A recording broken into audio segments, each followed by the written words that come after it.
जी doctor Zarka साहबा, कैसे आप इसको जस्टिफाई करते हैं, इस कानून साजी को जो आप करने जा रहे हैं? जी बिस्मिल्लाहिर्रहमानिर्रहीम। असदुल्ला साहब बहुत शुक्रिया आपका। मैं सुन रही थी बड़े गौर से पेन और पेपर लेके कि ये क्या ऑब्जेक्शन लगाते हैं और अफसोस दर अफसोस कि इनके पास कोई ऑब्जेक्शन नहीं है लगाने को। यानी कि टेक्नोलॉजी ये नहीं चाहते कि मुल्क आगे बढ़े, टेक्नोलॉजी को ये एक्सेप्ट नहीं करना चाहते, ये चाहते हैं कि पथरीली दुनिया में हम वापस चले जाएं, स्टोन एज में। आप मुझे ये बताइए, पाकिस्तान का बच्चा टेलीफोन इस्तेमाल करता है, they know how to use telephone. ये जो कह रहे हैं जी कि हर तरह की इनकी जो भी ऑब्जेक्शंस है, EVM is a simple process और एक टूल है। इलेक्ट्रॉनिक वोटिंग मशीन कोई सिस्टम नहीं है, एक टूल है इलेक्शन के पर्ची डालने का। और लेकिन वो कहते हैं आप इसकी चिपें गायब कर देंगे ना। मरियम औरंगजेब साहबा ने, डॉक्टर साहबा कहा आप इसकी चिपें गायब कर देंगे, इसका सॉफ्टवेयर हैक कर लेंगे, इसके अंदर कुछ ऐसा रिजल्ट फीड कर देंगे जो आपको जिता रहा होगा, ऐसा रिजल्ट फीड कर देंगे इसके अंदर। अच्छा, अब मेरी गुजारिश ये है असदुल्ला साहब, पहली बात तो ये कि मरियम औरंगजेब साहिबा इतनी सीनियर पॉलिटिशियन हैं, उनको थोड़ी सी किसी तहजीब के दायरे में रह के बात करनी चाहिए। इंसान की अपनी पर्सनालिटी पे रिफ्लेक्ट करता है। आई एम सॉरी, लेकिन मैं उनकी गुफ्तगू सुन के मुझे बिल्कुल अच्छा नहीं लगा। वही चीज कुछ बेहतर अल्फाज का चुनाव कर ले तो उनके लिए भी बड़े इज्जत का बायस होगा। दूसरी बात यह कि अगर आप बेहतर काम करने जा रहे हैं, इनको प्रॉब्लम क्या है? इनको प्रॉब्लम सिर्फ ये है कि इन्होंने जो कई दहाइयों से जो ये इलेक्शन चला रहे हैं, ये प्रिजाइडिंग ऑफिसर और रिटर्निंग ऑफिसर की बेसिस पे चला रहे हैं। उनकी ट्रेनिंग इन्होंने बड़ी जबरदस्त की हुई है। उनको सिर्फ ये फिक्र है कि उनके ट्रेंड लोगों के सामने अगर मशीन आ जाएगी तो वो जो धांधलियां ये पहले करवाते रहे हैं वो नहीं हो सकेंगी। देखिए ना, इनकी अपनी खुद कह रहे हैं कि जी 2018 का इलेक्शन धांधली था, तो भाई उसको बेहतर कर लो ना। वो नहीं करना इन्होंने। उनको सिर्फ ये है कि वो इलेक्शन सही होगा, हाँ वो कहीं भी हो जिसमें हम जीतेंगे। तो इस तरह तो नहीं बात चलती।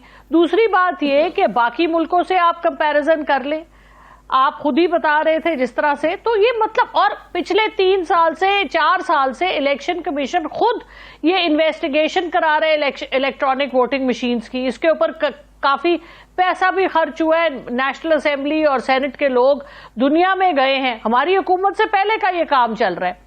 तो ये काम जो शुरू हुआ हुआ है, ये इसमें कोई बेहतरी थी तो शुरू हुआ हुआ है, तो ये होना चाहिए।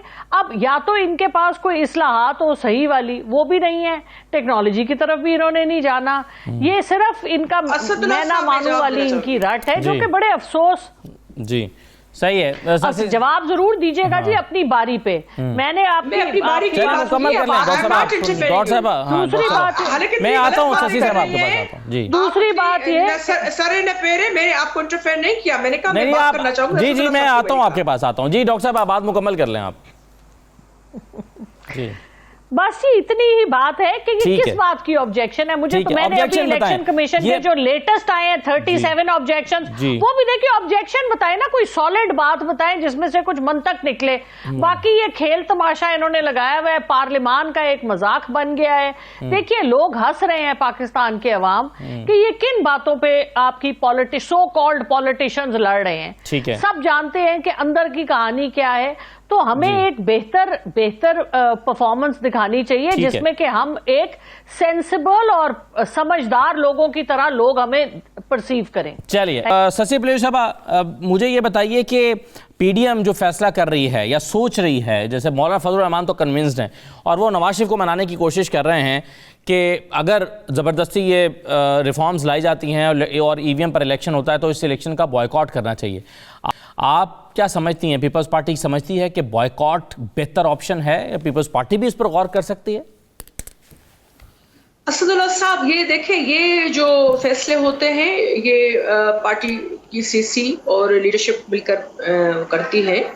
और दूसरी बात, जाती राय क्या वैसे कि क्या इलेक्शन का बॉयकॉट करना हल होता है? असदुल्ला साहब, पहले भी मेरा कुछ ऐड करना था, वो भी मैं जरूर अपनी बात पूरी करूंगी क्योंकि बड़ी हाँ। और अभी मैं मुख्तसर इसका देकर कि देखें, वो जो भी फैसला होगा वो पार्टी की तरफ से आएगा, क्योंकि पीडीएम का तो अब हम हिस्सा नहीं है। लेकिन पीडीएम पार्लियामेंट के हवाले से फैसले, क्योंकि पार्लियामेंट में तो हमारे अपोजिशन लीडर एक ही हैं, शहबाज शरीफ साहब, और हमने अपने सारा बार हमने और अपनी सारी स्ट्रेंथ उनके पलड़े में डाली हुई है। तो वन साइड फैसले पीडीएम पार्लियामेंट के हवाले से नहीं कर सकती। They must understand that thing. If they can't comprehend the strategy या जो भी, पार्लियामेंट को जो है वो अलग से उसमें देखना चाहिए। बाकी फैसला क्या करती है पार्टी, दैट्स अनदर थिंग। मैं मुख्तसरन चीज आऊंगी, हमारी बहन है जरका साहबा अभी सेनेट में आई है, अच्छी बात है, खवातीन को आना चाहिए, बल्कि कैबिनेट में भी मैं तो चाहती हूँ कि पीटीआई को उनकी जबरदस्त कुछ खवातीन ऐसी हैं जो बैंक बेंचर बनी हुई हैं, उनको आगे मौका देना चाहिए। देखें यहाँ जो आई, पहली बात ये कि इस किस्म की लेजिस्लेशन ईवीएम या पूरे एक दो बिल लेकर आए, मैंने पूरा जो पढ़ा उनका बताया आपको कि पूरा प्रोसेस जो था कितना कंट्रोवर्शियल है, कितनी उंगलियां उठी है, इस वजह से मैं थोड़ा तफसील बयान की पहले जवाब में। अब ऐसी लेजिस्लेशन रोज नहीं होती। जब हम आइन की बात करते हैं, आइन में तब्दीली की, टू थर्ड मेजॉरिटी की, पाकिस्तान पीपल्स पार्टी ने जब भी जो कौम और मुल्क पर असर रखती हो चीजें, उसके लिए हमने सिर्फ टू थर्ड मेजॉरिटी नहीं, हमने यूनानिमसली फैसले किए। ऐसे जैसे ये आइन भुट्टो साहब ने यूनानिमसली जो है सबको मिलाकर बिठाकर, रिलीजियस पार्टियों, राइट विंग की, लेफ्टिस्ट जो भी जो है प्रोग्रेसिव, उनको मिलाकर बिठाकर वो ये फैसले किए। अब आते हैं स्टेक होल्डर्स के अलावा बगैर उनको निकाल कर जबरदस्ती जोर आप जो है मुश्तरका इजलास लिए। मुख्तसर बात यह है कि जरका साहब ने कहा कि हर बच्चे के पास फोन है, जिसने बेड़ा भी गलत किया हमारे पूरे सोशल फैब्रिक का। लेकिन वो जो अम्मा बैठी है ना, जो बेनजीर भुट्टो इनकम सपोर्ट जो उनकी कफारत करता है, अब एहसास का नाम दिया गया है, वो जो थंब इम्प्रेशन के लिए भी आती है, तो 10 लोग आकर उनकी जो है थंब इम्प्रेशन या बायोमेट्रिक्स के लिए भी उसको जो है मशीन नहीं वो रीड कर सकती। अब ये मशीन जो है वो न आई वोटिंग तो उसके साथ जुड़ी हुई नहीं है, वो भी इतनी खतरनाक है, उसमें पायलट तो रिपोर्ट लेगी नहीं। चले वो तो एक अलग मौजूद है आई वोटिंग तो। नहीं, मुझे कंप्लीट करे देना। नहीं, इस पर भी हमारी कमेटी ने बड़ा काम किया, सुप्रीम कोर्ट की रोशनी में भी हमने रिपोर्ट दी। बात ये है कि जब आप ये बात अच्छी कही सरकार ने कि भाई हम कोशिश want to bring about changes, basic changes भाई ये है, हमारी बहन को पीटीआई के जो लोग हैं, जो समझदार हैं, तो समझना चाहिए और पता भी होगा।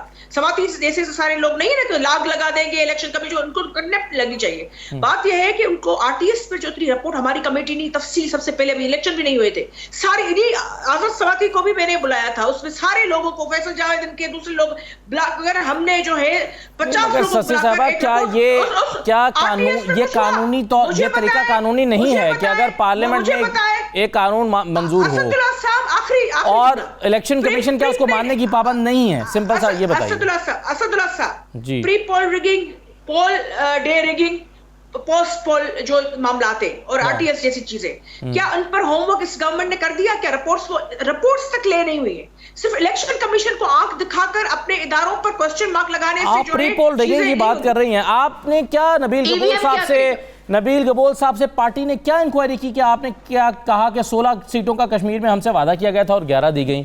ये क्या कहानी बयान करता है? नबील गबोल साहब क्या कह रहे हैं? पीपल्स पार्टी क्या आप पर भी पीटीएम यही इल्जाम लगा रही है कि आप वही गेम खेल रहे हैं जो पीटीआई खेल रहे हैं? असदुल्ला साहब, अब आपको कोई मेरी बात अच्छी नहीं लग रही तो मामला नहीं, मैं सवाल कर रहा हूँ, अच्छी और बुरी लगने का, मैं आई एम नॉट अ जज। Let me speak. I am your guest here and I am supposed to answer, respond.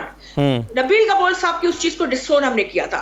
मुझे तो लगता था कि हम 2/3 मेजॉरिटी लेंगे, जितनी मेहनत है पाकिस्तान पीपल्स पार्टी की कश्मीर में, आजाद कश्मीर, जितनी हमें रिस्पांस मिला भुट्टो साहब को, मोहतरमा के नाम को और बिलावल साहब को, देखिए ये ऐसे नहीं होती। दूसरी चीज मीडियम के हवाले से नून लीग को और मौलाना साहब को समझना पड़ेगा, ठीक है, यहाँ हर जगह मास्क खोलकर जो बुनियादी चीजें इंटरनेशनल वे में भी लेवल पर भी इतना क्वेश्चन मार्क नहीं लगाना चाहिए पाकिस्तान की, ये पीटीआई को समझना चाहिए।